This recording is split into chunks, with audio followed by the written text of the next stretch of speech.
ബഹുമാനരായ സത്യവിശ്വാസികളെ വിശ്വാസികൾ, അള്ളാഹുവിനെ സൂക്ഷിച്ചുകൊണ്ട് അവന്റെ വിധിവിലക്കുകൾ ജീവിതത്തിന്റെ എല്ലാ മേഖലയിലും എല്ലാ സന്ദർഭത്തിലും പാലിച്ചുകൊണ്ട് ജീവിക്കണമെന്ന് ഏവരെയും ഓർമ്മപ്പെടുത്തുകയാണ്, വസിയത്ത് ചെയ്യുകയാണ്. അള്ളാഹുവിന്റെ അതിമഹത്തായ അനുഗ്രഹത്താൽ ഈ വിശുദ്ധ റമളാനാവുന്ന ഈ ട്രെയിന് അതിന്റെ പ്ലാറ്റ്ഫോമിൽ നിന്ന് മെല്ലെ മെല്ലെ ഉരുണ്ടു തുടങ്ങിയിട്ടുണ്ട്. ഇന്നലെയാണ് റമളാൻ ആരംഭിച്ചത്. ഇന്ന് രണ്ടാമത്തെ ദിവസം. ഇനിയും ആരെങ്കിലും അതിൽ മാനസികമായും ശാരീരികമായും അഥവാ പൂർണ്ണമായ സംതൃപ്തിയോടുകൂടി അതിൽ പ്രവേശിക്കാൻ ബാക്കിയുണ്ടെങ്കിൽ അതിന്റെ അവസാന സന്ദർഭമാണിപ്പോൾ. ഇനി കുറച്ചുകൂടിയും കഴിഞ്ഞാൽ പിന്നെ കയറാൻ കഴിയില്ല. അതുകൊണ്ട് എല്ലാവരും ഈ റമളാനിന്റെ ഒരു ഹാലിലേക്ക് വന്നു എന്നെന്ത് ചെയ്യണം, ഉറപ്പുവരുത്തേണ്ടതുണ്ട്. രണ്ട് തരത്തിലുള്ള ആളുകളാണ് നമ്മുടെ സമൂഹത്തിലുള്ളത്. ഒന്ന്, റമളാൻ വരുന്നതിന് മുമ്പ് തന്നെ അതിനാഗ്രഹിച്ചും പ്രതീക്ഷിച്ചും പ്രാർത്ഥിച്ചും കൊണ്ട് കഴിഞ്ഞുകൂടുന്ന ആളുകളുണ്ട്. അതാണ് മഹാഭൂരിപക്ഷം. എന്നാൽ കുറച്ച് ആളുകളെങ്കിലും ഇപ്പോഴും റമളാൻ മാസമായത് അറിയാത്തൊരു സ്വഭാവക്കാരും ഇല്ലാതില്ല.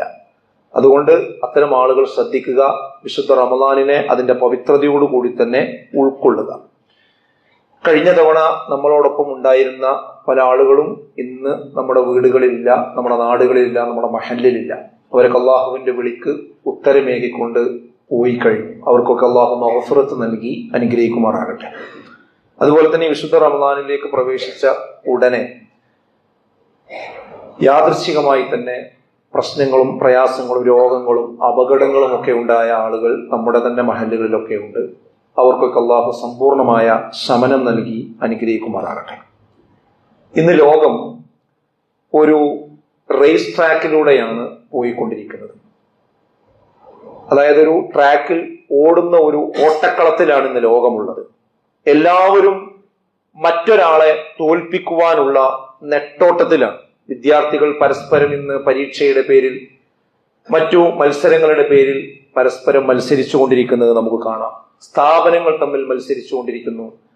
അതുപോലെ തന്നെ രാഷ്ട്രീയ രംഗത്ത് വലിയ കിടമത്സരങ്ങൾ നമ്മൾ കണ്ടുകൊണ്ടിരിക്കുന്നു. അങ്ങനെ ഓരോ വ്യക്തിയും ഇന്ന് മറ്റുള്ളവരോട് മത്സരിച്ചു കൊണ്ടിരിക്കുകയാണ്. മറ്റൊരാളൊരു മൊബൈൽ ഫോൺ വാങ്ങിയാൽ അതിനേക്കാളും നല്ലത് എനിക്ക് വാങ്ങണം. വേറൊരാളൊരു കാർ വാങ്ങിയാൽ അതിനേക്കാളും നല്ലൊരു കാർ എനിക്ക് വാങ്ങണം. അതുപോലെ സ്വന്തം വീടുണ്ടാക്കാൻ ശ്രമിക്കുമ്പോൾ എനിക്ക് എത്ര മക്കളുണ്ട്, എനിക്ക് എന്റെ സാമ്പത്തിക സുസ്ഥിതി എന്താണ് എന്നൊന്നും മനസ്സിലാക്കാതെ വേറൊരാളോട് മത്സരിക്കാൻ വേണ്ടിയാണ് പലപ്പോഴും വീടിന്റെ രംഗത്ത് പോലും നമ്മൾ കണ്ടുകൊണ്ടിരിക്കുന്നത്. അഥവാ മൊത്തത്തിൽ മറ്റുള്ളവരോട് മത്സരിക്കുക എന്നിടത്താണ് പൊതുവെ ഇന്ന് മനുഷ്യന്മാർ ഉള്ളത്. എന്നാൽ നമ്മൾ മനസ്സിലാക്കേണ്ട ഒരു കാര്യം, ഈ വിശുദ്ധ റമളാൻ എന്നത് മറ്റൊരാളെ തോൽപ്പിക്കുവാനുള്ള ഒരു ട്രാക്ക് അല്ല. ഇതും ഒരു ഓട്ടക്കളം തന്നെയാണ്, ഇതൊരു ട്രാക്ക് തന്നെയാണ്. പക്ഷെ ഈ ട്രാക്കിൽ നമുക്ക് മറ്റൊരാളെ അല്ല തോൽപ്പിക്കാനുള്ളത്. ഇവിടെ നമുക്ക് നേരിടാനുള്ളത്, മത്സരിക്കാനുള്ളത് നമുക്ക് നമ്മളോട് തന്നെയാണ്. ഇപ്പൊ നമ്മള് സാധാരണ ഓടുമ്പോൾ മുന്നിൽ ഒപ്പൊരാളുണ്ടാവും, അയാളെ മുന്നിൽ കിടക്കണം എന്നാണ് നമുക്ക് ആഗ്രഹം. ഇതങ്ങനെയല്ല. ഒരു കണ്ണാടി നമ്മൾ മുന്നിൽ വെച്ച് നോക്കൂ, ആ കണ്ണാടിയുടെ മുമ്പിൽ നിന്നുകൊണ്ടാണ് നമ്മൾ ഓടുന്നതെങ്കിൽ നോക്കൂ, ആ ഓട്ടത്തിൽ നമ്മളെ തന്നെയാണ് നമ്മൾ കാണുക.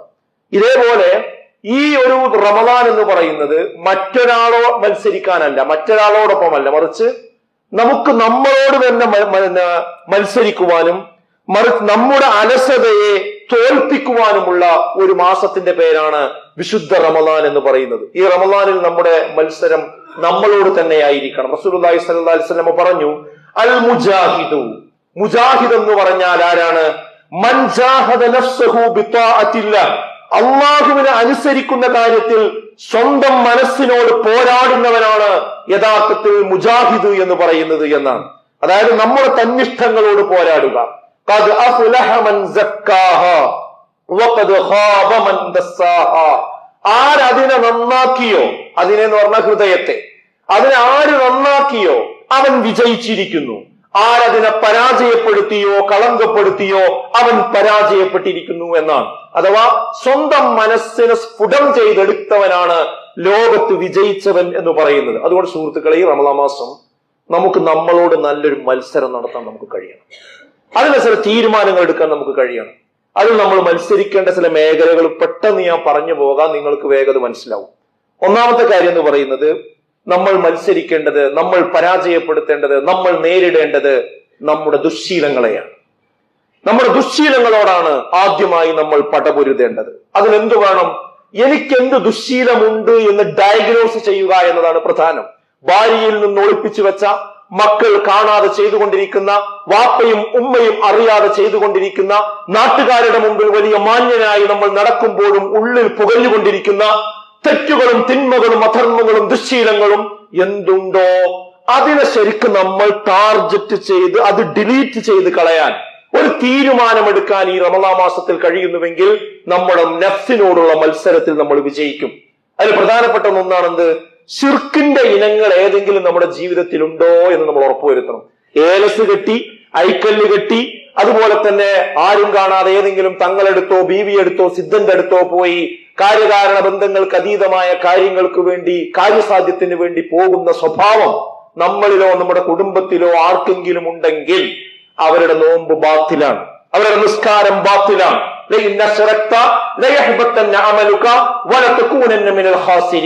താങ്കളെങ്ങാനും ശിർക്ക് ചെയ്താൽ താങ്കളുടെ പ്രവർത്തനങ്ങൾ മുഴുവനും പൊളിഞ്ഞു പോകുമെന്നത് റസൂലുള്ളാഹി സ്വല്ലല്ലാഹു അലൈഹി വസല്ലമയെ അഭിസംബോധന ചെയ്തുകൊണ്ടാണ് ഖുർആൻ പറയുന്നത്. അപ്പൊ നമ്മളെ അവസ്ഥ എത്രത്തോളം? അതുകൊണ്ട് ഒന്ന് റമളാൻ നമ്മൾ ശ്രദ്ധിക്കേണ്ടത് വിശ്വാസ രംഗത്തൊരു മായം നമുക്കില്ല എന്ന് ഉറപ്പുവരുത്താം. അതേപോലെ തന്നെ അവിഹിത ബന്ധങ്ങൾ. അവിഹിത ബന്ധം എന്ന് പറഞ്ഞാൽ അത് ഇന്ന് കാര്യമായിട്ട് സോഷ്യൽ മീഡിയയിലാണ്.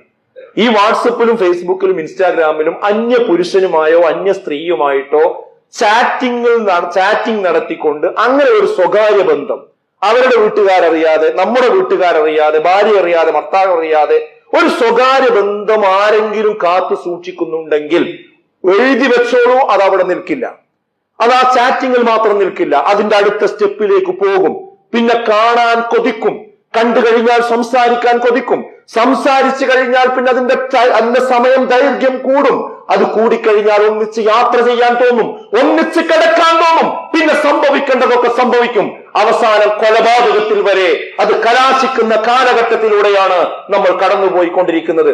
നമ്മുടെ സ്കൂളിലെ വലിയ സ്കൂളിലെ കുറെ കുട്ടികൾ ഇന്ന് വന്നിട്ടുണ്ട്. ഞാൻ അവരോട് പറയാം, ഇന്ന് കാണുന്ന രീതി എന്താ വെച്ചാൽ അല്പസമയം ഒഴിവ് കിട്ടിയാൽ ആൺകുട്ടികളും പെൺകുട്ടികളും ഇത്തരം സംഗതികളിലും സല്ലാപങ്ങളിലും ഏർപ്പെട്ടുകൊണ്ടിരിക്കുകയാണ്. ഈ കഴിഞ്ഞ ദിവസം ഞാൻ കോളേജിന്റെ മുന്നിലൂടെ പോകുമ്പോ ബൈക്ക് നിർത്തിയിട്ട് ആ ബൈക്കില് പെൺകുട്ടികളും ആൺകുട്ടികളും ഒരുപോലെ ഇരിക്കുന്നു, തോളിൽ കൈവച്ചിരിക്കുന്നു. ആരും മഫ്തയിട്ട കുട്ടികൾ. ഞാൻ പറയുന്നത് എന്താണ് നമ്മൾ ചെയ്തുകൊണ്ടിരിക്കുന്നത്? പിന്നെ എന്തിനാണ് നമ്മൾ നോമ്പ് നോറ്റുകൊണ്ടിരിക്കുന്നത്? അതുകൊണ്ട് അത്തരം ദുശ്ശീലങ്ങൾ, അത്തരം പ്രശ്നങ്ങൾ അവസാനിപ്പിക്കാതെ പട്ടിണി കിടന്നതുകൊണ്ട് യാതൊരു കാര്യവുമില്ല. ലഹരി സാധനങ്ങൾ അത് പോക്കറ്റിലിട്ട് വൈകുന്നേരമാകട്ടെ എന്നും കാത്തിരുന്ന് വൈകുന്നേരമായ ഒരു ഗ്ലാസ് വെള്ളം കുടിച്ചാൽ വേറെ ആരും കാണാത്തടത്ത് പോയി ആ ലഹരി ഉപയോഗിക്കുന്ന സ്വഭാവമാണെങ്കിൽ അത്തരം സ്വഭാവങ്ങൾ കൊണ്ട് നോമ്പ് നോറ്റിട്ട് യാതൊരു കാര്യവുമില്ല. ആരെങ്കിലുമായി നമ്മൾ പിണങ്ങി നിൽക്കുന്നുണ്ട് എങ്കിൽ ആ പിണക്കം അവസാനിക്കുമ്പോൾ മാത്രമേ ഈ ആകാശ ലോകത്തേക്ക് നമ്മുടെ കർമ്മങ്ങൾ അള്ളാഹുവിലേക്ക് ഉയരുകയുള്ളൂ എന്ന് നമ്മൾ മനസ്സിലാക്കണം. ഈ സോഷ്യൽ മീഡിയ അഡിക്ഷൻ അത് നമ്മുടെ മറ്റൊരു ദുശ്ശീലമാണ്. അതുപോലെ തന്നെ ദേഷ്യം പ്രകടിപ്പിക്കുക എന്നത് ഈ റമദാനിൽ ഒരു കാരണവശാലും ഉണ്ടാകാൻ പാടില്ലാത്തതാണ്. സാമ്പത്തിക രംഗത്താകട്ടെ ആ ബാങ്കിൽ കടം, ഇവിടെ ലോണ്, മറ്റോടത്ത് പലിശ, ഇവിടുത്തെ ബ്ലേഡ്, ഇങ്ങനെ 100 കൂട്ടം പ്രശ്നങ്ങൾ കൊണ്ട് സാമ്പത്തിക രംഗത്ത് ഒരു അച്ചടക്കവുമില്ലാതെ പലിശയുമായി ബന്ധപ്പെട്ട കാര്യത്തിൽ ഒരു ജാഗ്രതയുമില്ലാതെയാണ് നമ്മൾ മുന്നോട്ട് പോകുന്നതെങ്കിൽ നമ്മുടെ നോമ്പ് കൊണ്ട് പ്രത്യേകിച്ച് കാര്യമില്ല. അതുകൊണ്ടാണ് അത്തരം കാര്യങ്ങളിലൊക്കെ അച്ചടക്കം വേണം. അസ്വിയാമു ജുന്നത്തുൻ, നോമ്പെന്ന് പറഞ്ഞാൽ ഒരു പരിചയാകുന്നു എന്നാണ്. ഫലാ യർഫുസ് വലാ യജ്ഹൽ, ഒരിക്കലും തന്നെ മോശപ്പെട്ട കാര്യങ്ങളോ അതുപോലെയുള്ള പ്രവർത്തനങ്ങളോ സമീപനങ്ങളോ നിങ്ങളിൽ നിന്നുണ്ടാകാൻ പാടില്ലെന്ന് റസൂലുള്ളാഹി സ്വല്ലല്ലാഹു അലൈഹി വസല്ലം പറഞ്ഞു. റസൂലുള്ളാഹി പറഞ്ഞു, മാലം വമാലം യഹ്രിഫ്ഹാ, ആ പരിച അവൻ തകർക്കാതിരിക്കുന്നിടത്തോളം കാലം ആ നോമ്പ് അവനൊരു പരിചയാണ്. അതായത് പരിച തകർക്കലെപ്പോഴാ? നോമ്പ് നോറ്റുകൊണ്ട് ഞാൻ നേരത്തെ പറഞ്ഞ കാര്യങ്ങളൊക്കെ ചെയ്യാം. അപ്പൊ ആ പരിച തകർന്നു പോകും.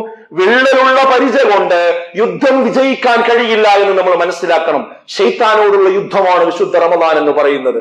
ആ യുദ്ധത്തിൽ നമുക്ക് വിജയിക്കാൻ കഴിയണമെങ്കിൽ നമ്മുടെ പടച്ചട്ട ശക്തമായിട്ടുള്ളതായിരിക്കണം. അപ്പൊ ഒന്ന് ഞാൻ പറയുന്നത്, നമ്മുടെ ദുശ്ശീലങ്ങളോട് നാം മത്സരിക്കണം, അവനെ പരാജയപ്പെടുത്തണം. രണ്ടാമത്തത് ജമാഅത്ത് നമസ്കാരവുമായി ബന്ധപ്പെട്ട കാര്യമാണ്. വീട്ടിൽ ഒറ്റക്ക് നമസ്കരിച്ചിരുന്ന ശീലത്തെ തോൽപ്പിച്ച് പള്ളിയിലെ ഒന്നാമത്തെ സ്വഫിൽ എത്താനുള്ള ഒരു ട്രെയിനിങ് ആയിരിക്കണം ഇൻഷാ അല്ലാഹ് റമളാൻ മാസം. റസൂലുള്ളാഹി പറഞ്ഞു, ലൗ യഅലമുന്നാസു മാ ഫീ നിദാഇ വസ്സഫിൽ അവ്വൽ ثم لم يجدوا إلا أن يستحموا عليه لاتهموا. ബാങ്കിന്റെയും ഒന്നാമത്തെ സ്വഫിന്റെയും മഹത്വം ജനങ്ങൾ അറിഞ്ഞിരുന്നുവെങ്കിൽ അവിടെ എത്താൻ വേണ്ടി അവർ നറുക്കെടുമായിരുന്നു. ഒന്നാമത്തെ സ്വഫിൽ ഇരിക്കാന് നറുക്കെടുമായിരുന്നു. അപ്പൊ ഞാൻ ഖുതുബക്ക് കയറിയപ്പോ ഒന്ന് മുന്നിക്ക് ഇരിക്കുന്നു പറഞ്ഞത് നമ്മൾ ബോധപൂർവമായിരിക്കൂല, പക്ഷെ നമ്മുടെ മനസ്സിൽ ഇപ്പോഴും ഇത് കയറിയിട്ടില്ല. നാലാമത്തെ സ്വഫിൽ ഇരിക്കുന്ന ആളെ കൂലിയല്ല മൂന്നിലുള്ളതല്ല രണ്ടിലുള്ളതല്ല ഒന്നിലുള്ളത്. ആ ഒന്നിലിരിക്കുന്നത് ഈ ഇരിക്കുന്ന ആൾക്കുള്ള കൂലിയല്ല വലതു ഭാഗത്തിരിക്കുന്ന ആൾ ഇടതു ഭാഗത്തിരിക്കുന്ന ആൾക്ക്. അത് അകന്നു പോകുന്നതോറും കൂലി കുറഞ്ഞു വരും. ഈ ഇരിക്കുന്ന ആളുകൾക്ക് തന്നെ വ്യത്യസ്തമാണ് പ്രതിഫലം. അതുകൊണ്ട് പള്ളിന്റെ ഉള്ളിൽ കയറിയ ഒന്നാമത്തെ സ്വഫിൽ വരിക എന്നുള്ളത് വളരെ പ്രധാനമാണ്. ജമാഅത്തിൽ പള്ളിയിലെത്തുക എന്നുള്ളത് പ്രധാനമാണ്. അപ്പൊ സുഹൃത്തുക്കളെ, റമദാൻ മാസത്തിൽ നമ്മളെ ജമാഅത്തൊന്ന് ചിട്ടപ്പെടുത്താൻ ഈ റമദാൻ മാസത്തിൽ നമ്മളോട് തന്നെ നമുക്ക് മത്സരിക്കാൻ കഴിയണം. മറ്റൊന്ന് ഖുർആൻ പാരായണവുമായി ബന്ധപ്പെട്ട വിഷയമാണ്. ഈ മൊബൈൽ നോക്കുന്ന സമയത്തെ തോൽപ്പിച്ചുകൊണ്ട് ഖുർആൻ പാരായണത്തിന് കൂടുതൽ സമയം നീക്കിവെക്കുവാൻ നമുക്ക് കഴിയേണ്ടതുണ്ട്. കാരണം എന്താ വെച്ചാൽ ഖുർആനാണ് റമദാനിന്റെ ജീവൻ എന്ന് പറയുന്നത്. ശഹ്റു റമദാനല്ലദീ ഉൻസില ഫീഹിൽ ഖുർആൻ ഹുദൻ ലിന്നാസി വബയ്യിനാതിൻ മിനൽ ഹുദാ, ജനങ്ങൾക്ക് മാർഗദർശനമായിക്കൊണ്ട് സത്യാസത്യ വിവേചനമായിക്കൊണ്ട് വിശുദ്ധ ഖുർആൻ ഇറക്കപ്പെട്ടിരിക്കുന്നത് ഈ വിശുദ്ധ റമദാനിലാകുന്നു. ഫമൻ ശഹിദ മിൻകുമുശ് ശഹ്റ ഫൽയസുംഹു, ശരിക്കും ശ്രദ്ധിക്കണം. അതുകൊണ്ട് ആ റമദാൻ മാസത്തിൽ ആര് സാക്ഷിയുണ്ടോ ജീവിച്ചിരിക്കുന്നുണ്ടോ അവൻ നോമ്പ് വിൽക്കട്ടെ. എന്തേ മറ്റേ 11 മാസം നോമ്പ് നിർബന്ധാക്കാതിരുന്നത്? ഈ മാസമാണ് ഖുർആൻ ഇറങ്ങിയത്, അതുകൊണ്ട് നോമ്പ് വിൽക്കണം. അപ്പൊ നോമ്പ് ശരിയാകണമെങ്കിൽ എന്ത് വേണം? റമദാനിനെ ആദരിക്കണം, ഖുർആനിനെ ആദരിക്കണം. ഖുർആനുമായി ബന്ധമില്ലാത്തൊരു നോമ്പ് നമുക്ക് ഒരിക്കലും ഉണ്ടായിക്കൂടാ. കടൽ എന്ന് പറഞ്ഞാൽ വെള്ളമാണ്, തിരമാലയാണ്. പക്ഷെ വെള്ളമില്ലാത്ത കടൽ എന്ന് പറഞ്ഞാൽ ഒരു ഇരുട്ടായിരിക്കും. വിവാഹം എന്ന് പറഞ്ഞാൽ നിക്കാഹാണ്. ഭക്ഷണമൊക്കെ കൊടുത്തു, ആയിരക്കണക്കിന് ആൾക്കാർ ഭക്ഷണം കഴിച്ചു, പക്ഷെ നിക്കാഹ് നടന്നില്ല, അത് കല്യാണമാവില്ല. നമ്മുടെ നഫ്സ് എന്ന് പറയുന്നത് റൂഹ് കൂടിയതാണ്. എത്ര സുമുഖനായിട്ടും കാര്യമില്ല. മയ്യത്ത് പോലെ അങ്ങനെ മലന്ന് കിടക്കുകയാണെങ്കിൽ റൂഹ് പോയാൽ പിന്നെ ശരീരം കൊണ്ട് എന്താ കാര്യം? ഇതേപോലെയാണ് സുഹൃത്തുക്കളെ റമദാൻ എന്ന് പറയുന്നത്. റമദാനിന്റെ ഖുർആന്റെ ബന്ധം. ഈ റമദാൻ മാസത്തിൽ ഖുർആൻ ആവുന്ന മഴ പെയ്തിട്ടില്ലെങ്കിൽ ആ റമദാൻ വരണ്ട റമദാനാണ്. വരണ്ട റമദാനായി ഒരിക്കലും നമ്മുടെ റമദാൻ മാറാൻ പാടില്ല. അതുകൊണ്ട് ഇരിക്കുന്ന ഓരോരുത്തരും തീരുമാനിക്കുക, എത്ര പ്രാവശ്യം ഖുർആൻ ഞാൻ ഇപ്രാവശ്യം ഓതണമെന്ന് തീരുമാനിക്കുക. അതാണ് പ്രധാനം. ആ തീരുമാനം നിങ്ങളൊക്കെ എടുത്തോ, നമ്മൾ എടുത്തിട്ടുണ്ടെങ്കിൽ നമ്മൾ ഈ സമയം കാണണം. അത് രാവിലെയാണോ രാത്രിയാണോ അതോ ഓരോ വക്തിന്റെ സമയത്താണോ? അപ്പൊ ഒരു ദിവസം എത്ര ജ്യൂസ് ഓതേണ്ടി വരും തീരുമാനമാക്കണം. അത് ഓതണമെങ്കിൽ അതിനനുസരിച്ച് മറ്റു എൻഗേജ്മെന്റ് ഒക്കെ മാറ്റി അതിനുള്ള സ്ഥലത്ത് വന്നിരിക്കേണ്ടി വരും. പക്ഷെ ഒരു തീരുമാനം എടുത്തിട്ടില്ല. അത് പള്ളിയിൽ വരിക, ഒരു ഖുർആൻ എടുക്കുക, അത് കുറച്ചു നേരം ഓതുക, അവിടെ വെക്കുക, പിന്നെ വേറെ സ്ഥലത്ത് വേറെ കയറും, വേറെ ഖുർആൻ എടുക്കുക, വേറെ സൂറത്തുണ്ട് ഓതുക. അങ്ങനെ ഒന്നും എവിടെ എത്താതെ പോകുന്ന ഒരവസ്ഥ ഒരിക്കലും ഉണ്ടാകരുത്. അടുത്തൊരു കാര്യം എന്ന് പറയുന്നത് തറാവീഹുമായി ബന്ധപ്പെട്ട വിഷയമാണ്. ഉറക്കത്തെയും ക്ഷീണത്തെയും തോൽപ്പിച്ച് രാത്രി നമസ്കാരത്തിൽ ഉറച്ചു നിൽക്കാൻ നമുക്ക് കഴിയണം. മൻ ഖാമ റമളാന ഈമാനൻ വഹ്തിസാബൻ ഗുഫിറ ലഹു മാ തഖദ്ദമ മിൻ ദംബിഹി. നിങ്ങൾ റമളാൻ മാസത്തിൽ നമസ്കരിക്കുകയാണെങ്കിൽ നിങ്ങളെ മുൻകഴിഞ്ഞു പോയ പാപങ്ങളൊക്കെ പടച്ചോൻ പുറത്തിരുന്നതാണ്. അതുകൊണ്ട് സുഹൃത്തുക്കളെ, തറാവീഹിനെ ബാധിക്കുന്ന രീതിയിൽ മറ്റുള്ളതൊക്കെ നമ്മൾ ഒഴിവാക്കുക, മറ്റുള്ള എൻഗേജ്മെന്റ് ഒക്കെ ഒഴിവാക്കുക. ഇനി ഈ സൽക്കാരത്തിന്റെയും മറ്റു കാര്യങ്ങളുടെ ഒക്കെ ഉണ്ടെങ്കിലും ഈ തറാവീഹ് നഷ്ടപ്പെടുന്ന രീതിയിൽ ഇതൊന്നും ആവരുത് സുഹൃത്തുക്കളെ. പിന്നെ എന്തിനാ റമളാൻ മാസം എന്ന് പറയുന്നത്?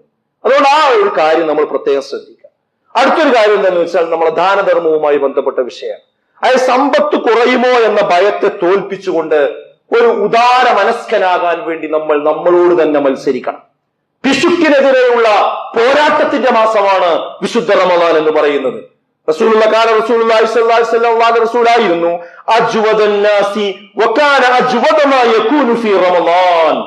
സാധാരണഗതിയിൽ തന്നെ റസൂലുള്ള എന്താണ്?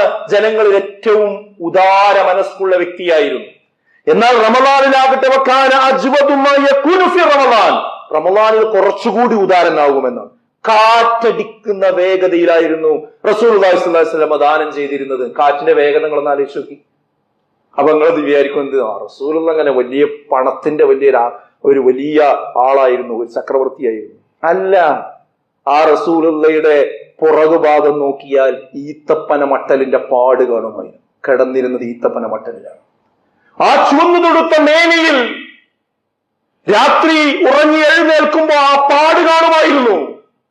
മാസങ്ങളോളം തന്റെ അടുക്കളയിൽ അവർ തീ പുകഞ്ഞിട്ടില്ല. വിശന്നുകൊണ്ട് രാത്രി പുറത്തിറങ്ങിയ സംഭവം നമുക്ക് കാണാൻ പറ്റും. ആ പ്രവാചകനാണ് കാറ്റടിക്കുന്ന വേഗതയിൽ ദാനം ചെയ്തു എന്ന് പറയുന്നത്. അപ്പൊ നമ്മൾ എത്രത്തോളം ചെയ്യണം? ഞാൻ ഓരോ കാര്യം ഉറപ്പിച്ചു പറയുന്നു. ഈ പള്ളിയായിട്ട് ഏത് പള്ളിയായിട്ട് എല്ലാ റമളാൻ മാസമായി കഴിഞ്ഞാൽ പള്ളി കലശുണ്ടാവും. നിങ്ങളെ വീട്ടിൽ നിങ്ങളെ തേടി ആളുകൾ വരും. അവരോട് ഒരിക്കലും ഒരു നീരസം നമ്മൾ കാണിക്കരുത്. കാരണം റമളാൻ കൊടുക്കാനുള്ള മാസമാണ്. അതിന്റെ പുണ്യം അത്രയും വലുതാണ്. അതുകൊണ്ട് ഒരു ബഡ്ജറ്റ് നമ്മൾ പാസ്സാക്കുക. അപ്പോൾ സാധാരണ പഞ്ചായത്തും ട്രഷറി ഇതൊക്കെ ഗവൺമെന്റ് ഒക്കെ ബഡ്ജറ്റ് ഉണ്ടെങ്കിലുണ്ടല്ലോ, ഈ റോഡിന് ഇത്ര ലക്ഷം എന്ന് പറഞ്ഞാൽ പാസ്സാകും. അത് അടുത്ത മാർച്ചിന്റെ ഉള്ളിൽ നിർബന്ധമായിട്ടും ചെലവാക്കണം, അല്ലെങ്കിൽ അതെന്താവും ലാപ്സായി പോകും. ഇതേപോലെ റമളാനിന് എന്ത് ചെയ്യണം? ഞാൻ ഈ റമളാനിൽ ഇത്ര കാശ് ഞാൻ സദക്ക കൊടുക്കും എന്നാണ് തീരുമാനിക്കുന്നത്. അതാ തീരുമാനം, അത് പാസ്സാക്കിയിടാതെ. അപ്പൊ ഓരോരുത്തർ വരുമ്പോ സന്തോഷവും അതിന് ഇങ്ങനെ എടുത്തു കൊടുക്കാൻ പറ്റും. അതിന് എനിക്ക് ഇങ്ങോട്ട് പറയാതെ ഒരു പ്രയോറിറ്റി വേണമെന്നുള്ളതാണ്, മുൻഗണനാക്രമം.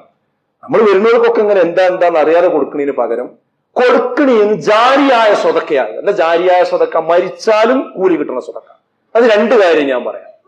ഒന്നെന്താന്ന് വെച്ചാൽ, ഇതുപോലെയുള്ള ഒരുപാട് സ്ഥാപനങ്ങൾ നമുക്കുണ്ട്. ആ സ്ഥാപനങ്ങൾക്ക് നമ്മൾ കാശ് കൊടുത്താൽ അവിടെ പഠിക്കുന്ന കുട്ടികൾ പഠിച്ച് പുറത്തിറങ്ങിയാൽ അവർ പണ്ഡിതന്മാരാവും. അവർ ഖുതുബകൾ നിർവഹിക്കും. അവർ ജനങ്ങൾക്ക് കാര്യങ്ങൾ പറഞ്ഞു കൊടുക്കും. അങ്ങനെ ആ വ്യക്തി മുഖേന മരിക്കുന്നത് വരെ എന്തൊക്കെ ഹൈറാത്തുകൾ ഉണ്ടാകണോ അതിന്റെയൊക്കെ ഒരു പ്രതിഫലം നമുക്ക് കിട്ടും. നിങ്ങൾ ആലോചിക്കപ്പന്റെ ഗുണം എത്രയാണ്? അതേപോലെ തന്നെ ദഅ്വാ പ്രവർത്തനം.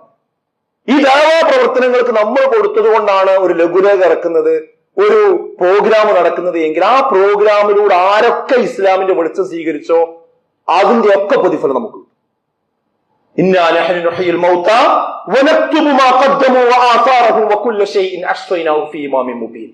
നിങ്ങൾ പ്രവർത്തിച്ചതും അതിന്റെ അനന്തരഫലം, അതിന് ആസാറ് എന്ന് പറയാം, അത് നിങ്ങളുടെ രേഖയിൽ നാം രേഖപ്പെടുത്തുന്ന. അപ്പൊ നമ്മൾ മരിച്ചാൽ പോയാലും സുഹൃത്തുക്കളെ കബർക്ക് കിട്ടുന്ന ഒരു ഏണിങ്ങാണ്. അപ്പൊ നിങ്ങൾ ഈ പ്രാവശ്യം എന്ത് ചെയ്യുക?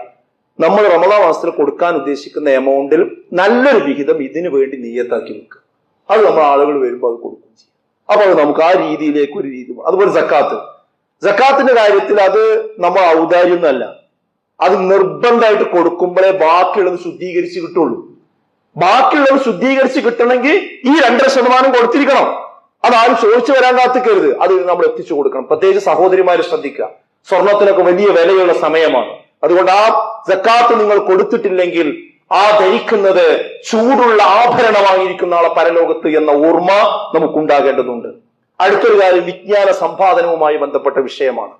അരസമായി വീട്ടിലിരിക്കുന്നതിനേക്കാൾ വിജ്ഞാന സദസ്സുകളിൽ പങ്കെടുത്ത് അറിവ് വർദ്ധിപ്പിക്കാൻ മത്സരിക്കുക, സ്വന്തത്തോട് മത്സരിക്കുക എന്നത് വളരെ പ്രധാനപ്പെട്ട ഒരു കാര്യമാണ്. കാരണം എന്താ അറിയോ?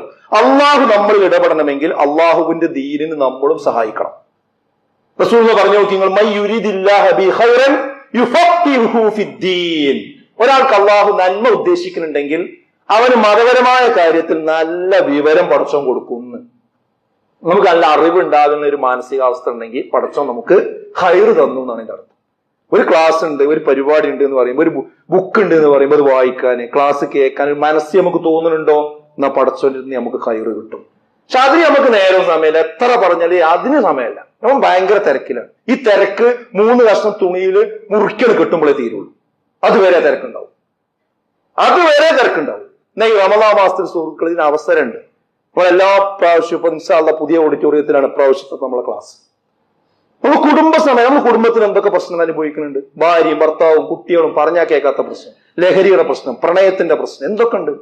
ഇതിനൊക്കെ ഒരു പരിഹാരം കിട്ടണമെങ്കിൽ ഇത് കുടുംബസമേതം വന്നിരുന്ന് ദീന് കേട്ടെങ്കിലേ പരിഹാരം ഉണ്ടാവും. അതിനാണ് നമ്മൾ 4 ആഴ്ച ഞായറാഴ്ച ഇവിടെ ക്ലാസ് വെച്ചിട്ടുള്ളത്. അത് ഇപ്പൊ തന്നെ തീരുമാനിക്കുക, അന്ന് വേറെ ഇല്ലേ പോകണ്ട. കിടന്നുറങ്ങി, അല്ലെങ്കിൽ എന്താ സംഭവിക്കണം? ഉച്ചവരെ കിടന്നുറങ്ങാണ് ചില മനുഷ്യന്മാര്. അങ്ങനെ നോമ്പ് വെച്ചിട്ടുണ്ടാ കാര്യം? സുബഹി കഴിഞ്ഞാൽ കിടന്നുറങ്ങും. അങ്ങനെയല്ല, ഉറക്കൊരു ഉച്ചയ്ക്ക് ശേഷം ഏതെങ്കിലും സമയത്ത് ക്ഷീണം മാറാനൊക്കെ ഉറങ്ങണതിന് കുഴപ്പമില്ല. പക്ഷെ രാവിലത്തെ സമയമൊക്കെ ഒരുപാട് ബറക്കത്തുള്ള സമയമാണ്. ഈ സമയമൊക്കെ ദീന് കേൾക്കാനും പഠിക്കാനും കുടുംബസമേതം നമ്മൾ എന്ത് ചെയ്യണം? തയ്യാറാകണം. വായിക്കാൻ നമ്മൾ തയ്യാറാകണം. അതേപോലെ തന്നെ ഇതിനൊക്കെയുള്ള തടസ്സം എന്താ പറയുക? ഭക്ഷണത്തിന്റെ കാര്യത്തിൽ ശ്രദ്ധിക്കണം. ഇഫ്താർ വിരുന്നുകളിൽ വയറ് നിറക്കാൻ വെമ്പുന്ന ആ ആഗ്രഹത്തെ തോൽപ്പിച്ചുകൊണ്ട് മിതത്വം പാലിക്കാൻ വേണ്ടി നമ്മൾ മത്സരിക്കണം. കുലു വസ്റബു വലാ തുസ്രിഫു എന്ന് പറഞ്ഞല്ലോ.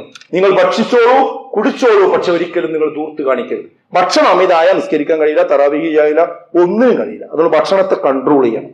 അതുകൊണ്ട് നമുക്ക് നേരെയാണ് മത്സരിക്കേണ്ടത്. നമുക്ക് മത്സരിക്കണം. എന്തിന്?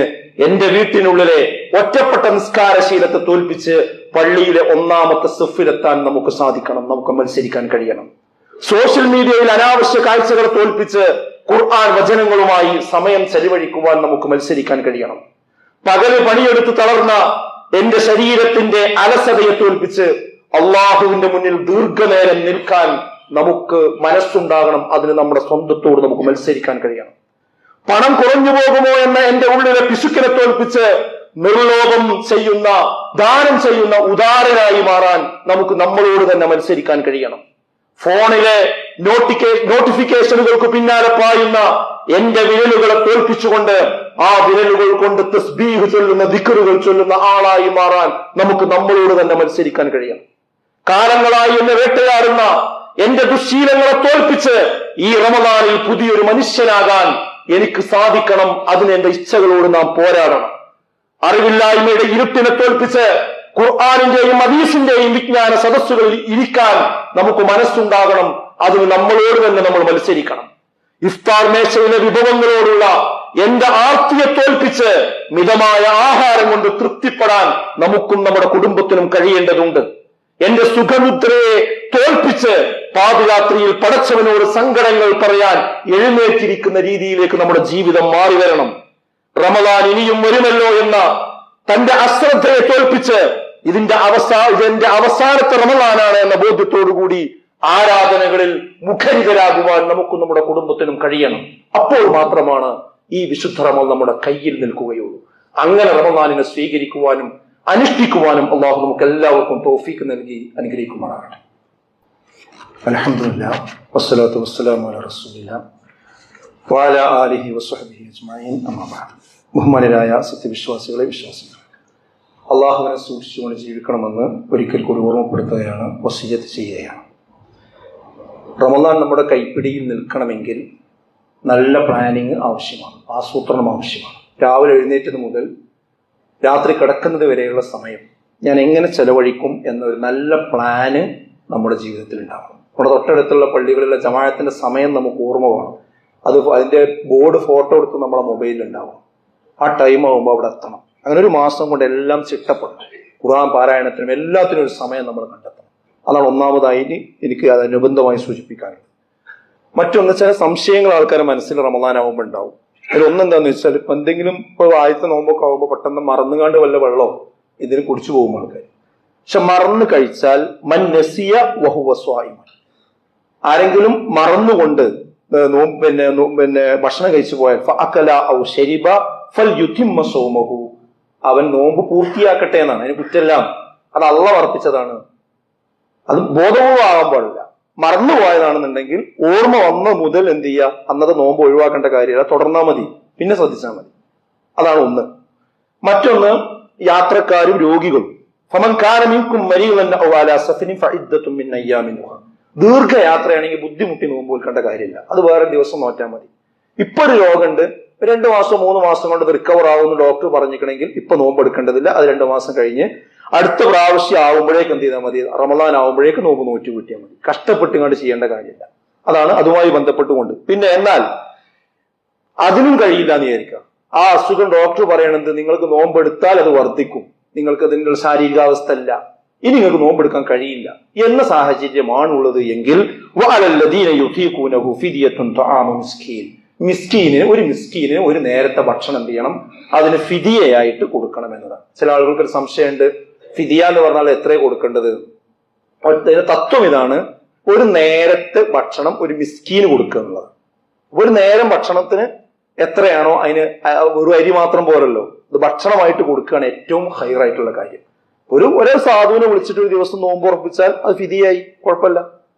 അതല്ലെങ്കിൽ അയാൾക്ക് അതിനുള്ള ഒരു കാശ് കൊടുക്കാം. പക്ഷെ ആ കാശ് കൊടുക്കുക എന്നുള്ളത് രണ്ടാമത്തെ കാര്യമാണ്. ഒന്നാമത്തത് ഭക്ഷണം തന്നെ കൊടുക്കാൻ ശ്രദ്ധിക്കണം. ഇല്ലെങ്കിൽ എന്ത് ചെയ്യണം, ഒരാൾക്ക് ഒരു നേരത്തെ ഭക്ഷണം എന്ത് ചെയ്യാം, ഒരു നോമ്പിന്. അപ്പൊ 30 നോമ്പ് ചെയ്യാൻ കഴിയാത്ത ആളാണെങ്കിൽ ആ 30 നോമ്പിന് എന്ത് ചെയ്യണം, 30 സാധുക്കൾക്ക് ഒരു നേരത്തെ ഭക്ഷണം വീതം കൊടുക്കേണ്ടതുണ്ട്. പിന്നെ എന്തെങ്കിലും അത്യാവശ്യ കുത്തിവെപ്പുകൾ, ഇപ്പൊ ഇൻസുലിൻ വെക്കുന്ന ആളുകൾ ഉണ്ടാവും. അപ്പൊ ഇൻസുലിൻ വെച്ചാൽ നോമ്പ് മുറിയോ? സംശയമാണ്. ഇൻസുലിൻ വെച്ചാൽ നോമ്പ് മുറിയില്ല, അത് തൊലിന്റെ മുകളിലാണ് കൊടുക്കുന്നത്.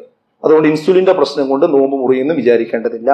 പിന്നെ എന്തെങ്കിലും രോഗപ്രതിരോധത്തിന്റെ ഭാഗമായി ഈ റമദാനിൽ തന്നെ കുത്തിവെപ്പ് എടുക്കേണ്ട ഒരു സാഹചര്യം ഉണ്ടെങ്കിൽ അത്തരം കുത്തിവെപ്പുകളും നോമ്പിനെ ബാധിക്കുകയില്ല. എന്നാൽ വളരെ അത്യാവശ്യമുള്ളത് മാത്രമേ സ്വീകരിക്കാൻ പാടുള്ളൂ എന്ന് നമ്മൾ ശ്രദ്ധിക്കണം. അതുപോലെ ഇപ്പൊ സ്കൂളുകളിലൊക്കെ കാണുന്ന ഒരു കാഴ്ച എന്താ വെച്ചാൽ കുട്ടികൾ ഇടക്കിടക്ക് സർ തുപ്പാൻ പോട്ടെ വെച്ച് ഞങ്ങളുടെ പുറത്തേക്ക് തുപ്പാൻ പോകും. ഈ വായിലുണ്ടാകുന്ന ഉമിനീര് മുഴുവൻ തുപ്പിക്കളയണമെന്നൊന്നും പറഞ്ഞിട്ടില്ല. പുറത്തുനിന്ന് ഒരു സാധനം ഉള്ളിലേക്ക് പോകാൻ പാടില്ല എന്ന്. അപ്പോഴാ നോമ്പ് പറയാം. ഈ ഉമിനീര് എന്ന് പറയുന്നത് നമ്മുടെ നാവിലുള്ളതാണ്. അതൊരിക്കലും തുപ്പിക്കളഞ്ഞാൽ ആള് പെട്ടെന്ന് പ്രയാസമായി പോകും. അതുകൊണ്ട് അത് കുട്ടികൾ ശ്രദ്ധിക്കുക, അതിന്റെ പ്രയാസമില്ല. എന്നാൽ കൊക്കിക്കുരച്ച് കഫമായി എടുത്തിട്ടുണ്ടെങ്കിൽ അത് നോമ്പല്ലാത്ത കാലത്തോ ഇറക്കണത് നല്ലതല്ല. അത് എന്ത് ചെയ്യണം, പുറത്ത് ഒഴിവാക്കും വേണം. ആ കാര്യം എന്ത് ചെയ്യണം, പ്രത്യേകം ശ്രദ്ധിക്കുക. ഒരിക്കലും തന്നെ ഈ ഇടക്കിടക്ക് തുപ്പുന്ന ഒരു സ്വഭാവം ഉണ്ടാകുന്നില്ല. അതുപോലെ തന്നെ പല്ല് തേക്കുന്ന വിഷയം, അത് പല്ല് തേക്കണം, സാധാരണ തേക്കുന്നത് പോലെ തേക്കണം. എന്നാൽ മൂക്കിൽ വെള്ളം കയറ്റി ചീറ്റുമ്പോൾ ഒരു ശ്രദ്ധ, ഒരു ജാഗ്രത വേണം. അത് വല്ലാതെ മുകളിലേക്ക് പോയി കഴിഞ്ഞാൽ അന്നനാളത്തിലേക്ക് ഇറങ്ങാൻ സാധ്യതയുണ്ട്. ആ കാര്യം നമ്മൾ പ്രത്യേകം ശ്രദ്ധിക്കുക. അതുപോലെ രക്തം കൊടുക്കുന്നത് പരമാവധി നോമ്പ് സമയത്ത് ആകാതിരിക്കാൻ ശ്രമിക്കുക. നോമ്പ് കഴിഞ്ഞിട്ട് നോമ്പ് മുറിച്ചിട്ട് രക്തം കൊടുക്കും. അപ്പോൾ ബ്ലഡ് ബാങ്കുകളിലൊക്കെ ടൈം കൊടുത്തു കഴിഞ്ഞാൽ എന്ത് ചെയ്യും, ഒരു തൽക്കാലം രക്തം ഒരു ഉപയോഗിക്കും, പിന്നെ നമ്മൾ രാത്രി കൊടുക്കാന്ന് പറഞ്ഞാൽ മതി. അതാണ് ഏറ്റവും നല്ലത്. എന്നാൽ അടിയന്തരമായി നമ്മുടെ ഒരു ബ്ലഡ് ആവശ്യം വന്നു, അങ്ങനെ അടിയന്തരാവസ്ഥയിൽ കൊടുത്തു എന്ന് വിചാരിച്ച് ആരോഗ്യമുള്ള ഒരാളാണെങ്കിൽ അത് കൊടുത്തത് കൊണ്ട് നോമ്പിനൊന്നും ബാധിക്കുന്നില്ലെങ്കിൽ പ്രശ്നമില്ല. പക്ഷെ അത് പ്രോത്സാഹിപ്പിക്കപ്പെടേണ്ടതല്ല. ഏറ്റവും നല്ലത് നോമ്പ് മുറിച്ച ശേഷം കാര്യങ്ങൾ ചെയ്യുന്നതാണ് നല്ലത്. ഇങ്ങനെയുള്ള കാര്യങ്ങളൊക്കെ എന്ത് ചെയ്യുക, പഠിക്കുക. ഇതൊക്കെ മനസ്സിലാക്കാനാണ് നമ്മൾ വിജ്ഞാന വേദികളും കാര്യങ്ങളൊക്കെ. ഒരു ഖുത്ബ കൊണ്ട് ചെറിയൊരു സമയം കൊണ്ടൊന്നും ഇത് മുഴുവൻ നമുക്ക് പഠിക്കാൻ കഴിയില്ല. ഇനി ഇതുമായി ബന്ധപ്പെട്ട പുസ്തകങ്ങളും കാര്യങ്ങളൊക്കെ ഉണ്ട്, അതൊക്കെ വായിക്കുക. അങ്ങനെ കറക്റ്റ് ദീൻ എന്താന്ന് മനസ്സിലാക്കി ചെയ്യുക. ആരെങ്കിലും ചെയ്യുന്നതിന്റെ പിന്നാലെ പോകല്ല, അറിയാത്തത് ചോദിക്കുക. അതിൽ യാതൊരു വിഷമവും നമ്മൾ കാണിക്കേണ്ടതില്ല.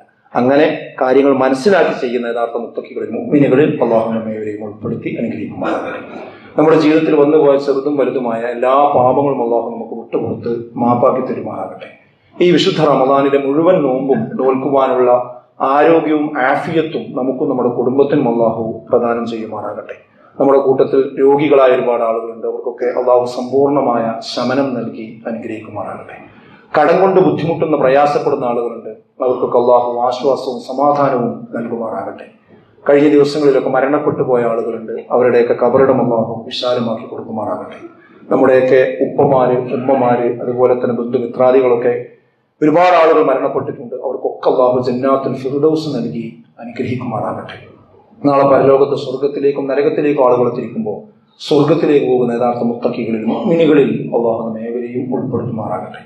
اللهم اغفر للمؤمنين والمؤمنات والمسلمين والمسلمات الأحياء منهم والأموات إنك مجيب الدعوات يا قاضي الحاجات.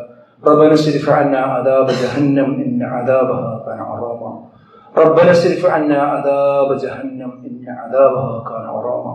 ربنا هب لنا من أزواجنا وذرياتنا قرة أعين واجعلنا للمتقين إماما. اللهم أجرنا من النار. اللهم أجرنا من النار. اللهم أعز الإسلام والمسلمين وأذل الشرك والمشركين. ربنا تقبل منا إنك أنت السميع العليم وتب علينا إنك أنت التواب الرحيم. ربنا آتنا في الدنيا حسنة وفي الآخرة حسنة وقنا عذاب النار. آمين يا رب.